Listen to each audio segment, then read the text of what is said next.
I wasn't planning on talking to anyone that day.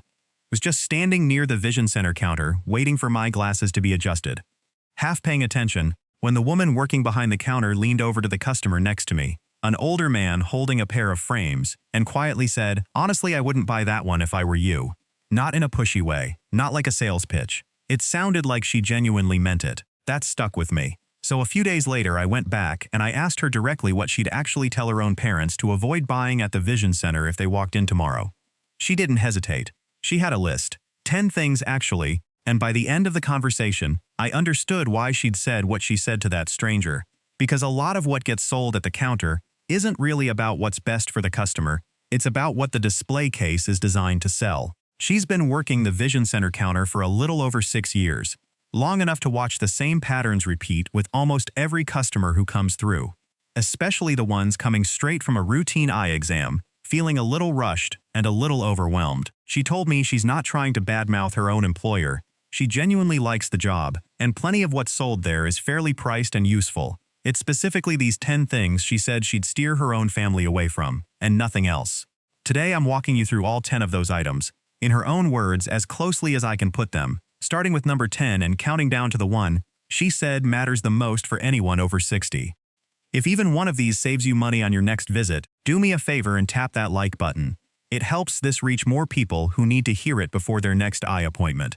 Let's start with number 10. The frames displayed directly at the checkout counter, she told me, are almost never the best value in the store. They're positioned there because they're impulse purchases, the ones people grab in the last 30 seconds while waiting to pay, without comparing them to anything else in the case. Here's why this matters specifically for older shoppers. Many seniors come in already tired from the eye exam itself, dilated eyes, a little disoriented, and just want to finish and leave. That's exactly the mental state where a convenient right there option looks more appealing than it actually is. The honest downside, in her words, is that these frames usually aren't cheaper. They're often priced the same or more than equally good options just a few feet away in the main wall display. Because the register-adjacent spot is essentially prime advertising real estate inside the store. Bonus tip: before you sit down at the counter to pay, walk the full frame wall at least once, even if you think you've already decided. She said most people who do this end up switching their choice, and usually to something less expensive. She also mentioned that the register-adjacent wall gets rotated more frequently than the rest of the store, specifically because it's treated as prime marketing space, which means the frames sitting there this month may be completely different from the ones sitting there the next time you visit. So even a regular customer shouldn't assume familiarity means a good deal. Now, item number 9. This is the one she brought up almost immediately.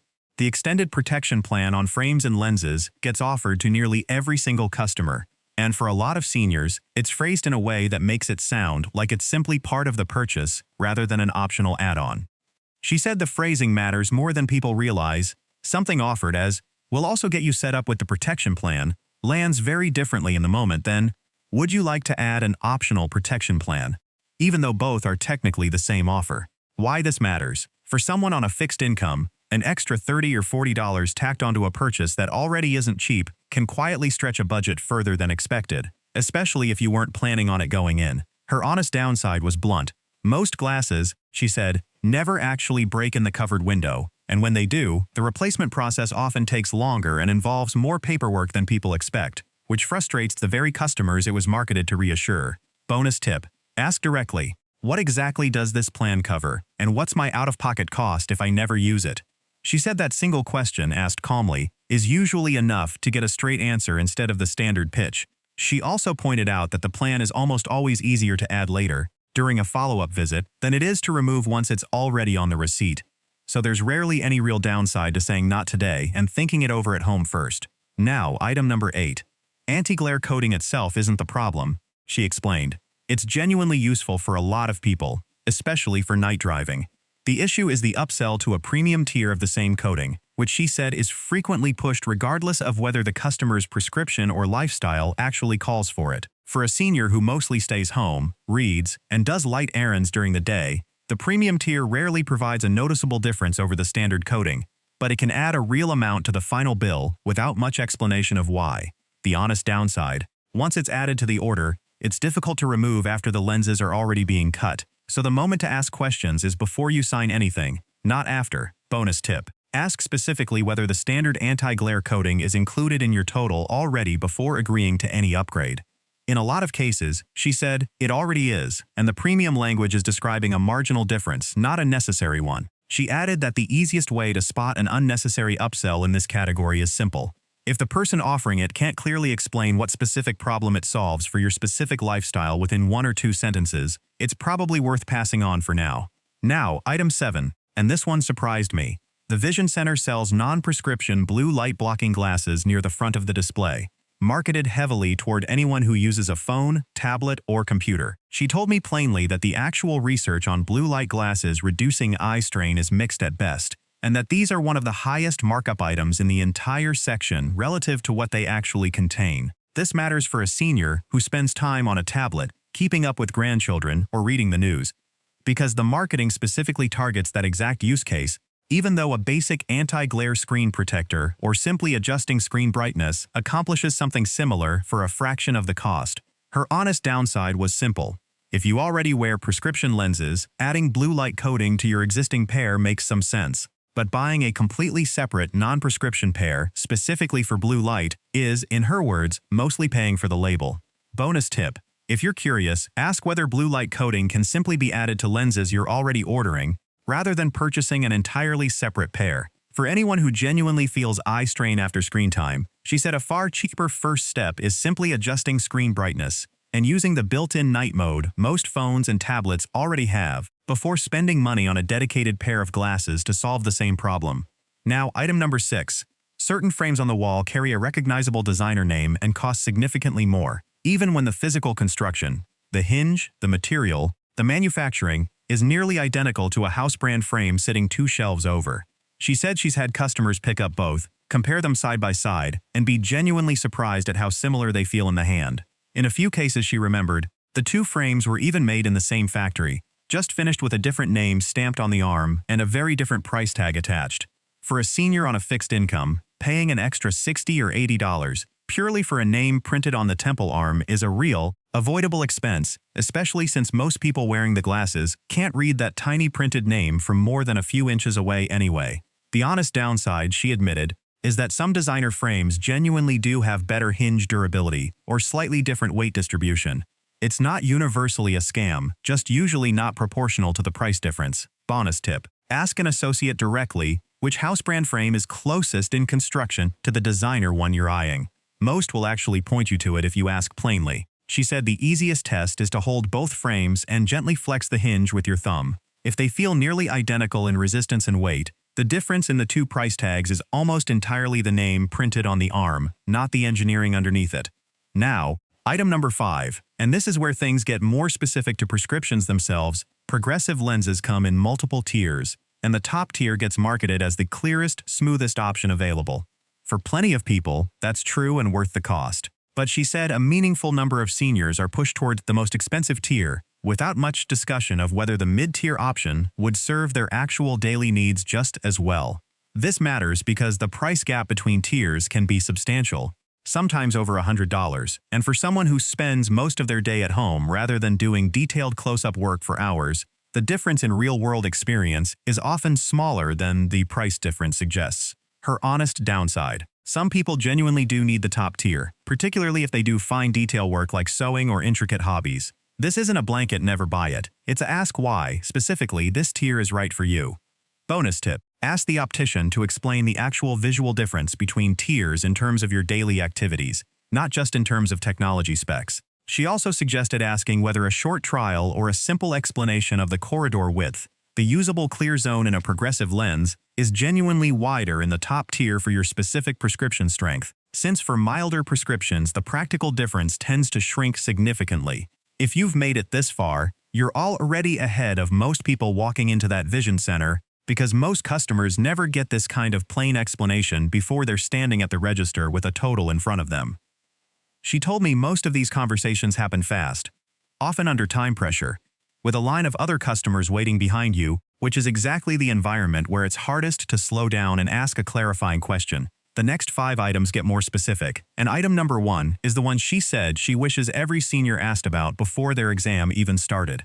Stick with me. For anyone who wears contacts, the Vision Center sells multi-packs of cleaning solution directly at the counter, priced noticeably higher than the same exact brand and size, sold in the regular pharmacy or health aisle, just a short walk away in the same store. This matters because it's an easy, recurring purchase. Something people grab without thinking, simply because they're already standing right there after their appointment, rather than making the short walk to compare. The honest downside is that convenience does have a small cost built into any retail environment, and that's fair. But the price gap here, she said, is often larger than most people would expect for identical products sitting under the same roof. Bonus tip: buy your contact solution during a separate trip through the regular aisles, not at the Vision Center counter itself, and check the unit price both places once just to see the difference for yourself. Once you've checked it a single time, you'll have a rough sense of the gap going forward, and you won't need to keep comparing every visit. It's a one-time 5-minute check that pays off for years of routine purchase afterward. Now, item number 3. Photochromic lenses, the kind that darken automatically in sunlight, are genuinely useful for people who spend a lot of time outdoors. She said they're often pitched to nearly everyone though, regardless of how much time the person actually spends outside. For a senior who's mostly indoors, or who already owns a separate pair of prescription sunglasses for driving and errands, this upgrade adds cost for a benefit that may rarely come into play in an average week. Her honest downside: if you drive frequently during the day and hate carrying 2 pairs of glasses, this upgrade genuinely solves a real problem. It's not that the product is bad, it's that it isn't matched to everyone's actual daily pattern. Bonus tip: think through a normal week before your appointment. How many hours are you actually outside in bright light? And bring that number with you as a mental note when this upgrade gets offered. If most of your outdoor time is short errands rather than long stretches of driving or walking, a simple pair of clip-on or overglasses sunglasses often covers the occasional need for a fraction of the upgrade's cost. Now, item number 2. For people with a mild, uncomplicated reading prescription, the Vision Center's prescription reading glasses can cost significantly more than an over-the-counter pair from the regular eyewear rack. Sometimes for a strength difference so small, it's barely noticeable day to day. This matters for anyone who mainly needs help with small print, menus, mail, medication labels, rather than a complex or uneven prescription that truly requires a custom fit. The honest downside here is important. This only applies to simple, low-strength, roughly equal in both eyes prescriptions. If your eyes need meaningfully different strengths, or you have astigmatism, over-the-counter readers genuinely won't serve you well, and a proper prescription pair is worth the cost. Bonus tip: ask your eye doctor directly in plain language whether your prescription is simple enough that an over-the-counter reading strength would work just as well. Many will tell you honestly if that's the case.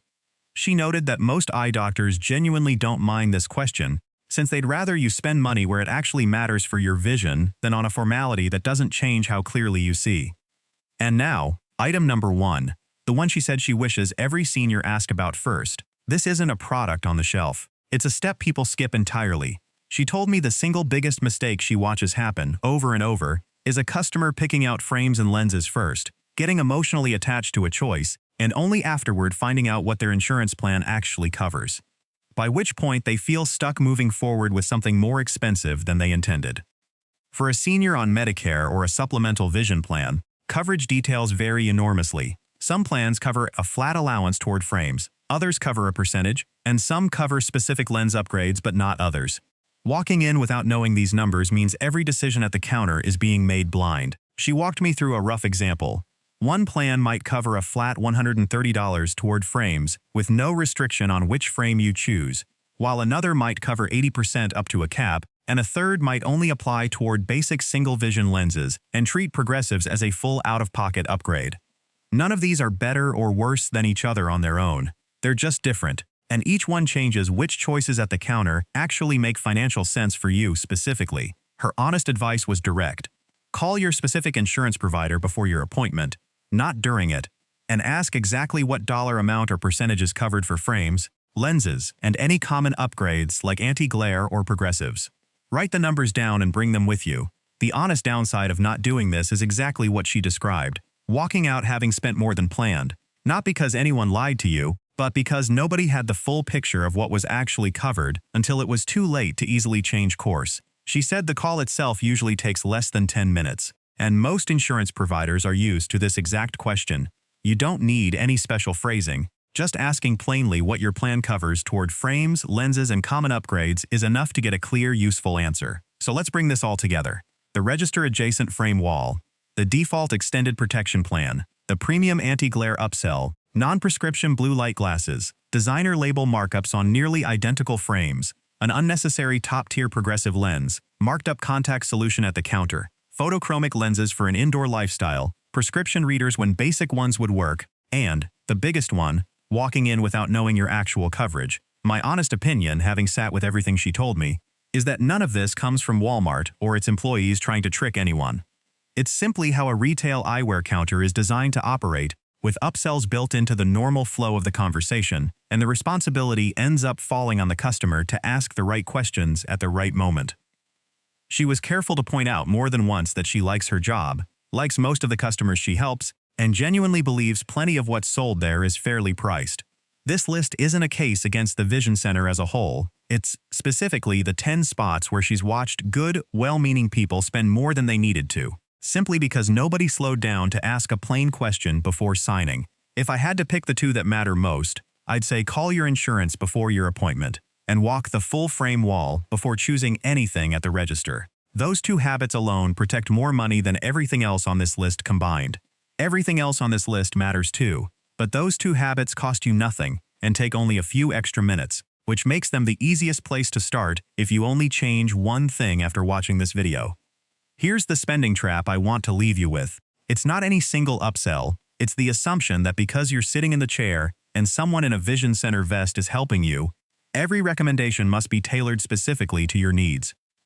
Most of the time it's a well-meaning general recommendation, not a personalized one, and the only way to close that gap is to ask plain, direct questions before you commit to anything. The people working that counter aren't against you. They're simply following a normal sales flow that was designed long before you walked in that day, and a few honest questions is all it takes to make sure that flow actually fits your situation instead of the average customers. If this video helped you, please tap that like button. It's the easiest way to help this reach more people your age before their next appointment. And if you haven't already, subscribe, because we put out an honest, no-hype deep dive just like this one every single week, focused entirely on shoppers over 60. These videos only work because people like you share them with a parent, a neighbor, or a friend who's about to walk into a similar appointment. So if you know someone with an eye exam coming up soon, this one might be worth sending their way before they go. Before you go, I'd love to know, which of these 10 surprised you the most, or did you already know a few of these from experience?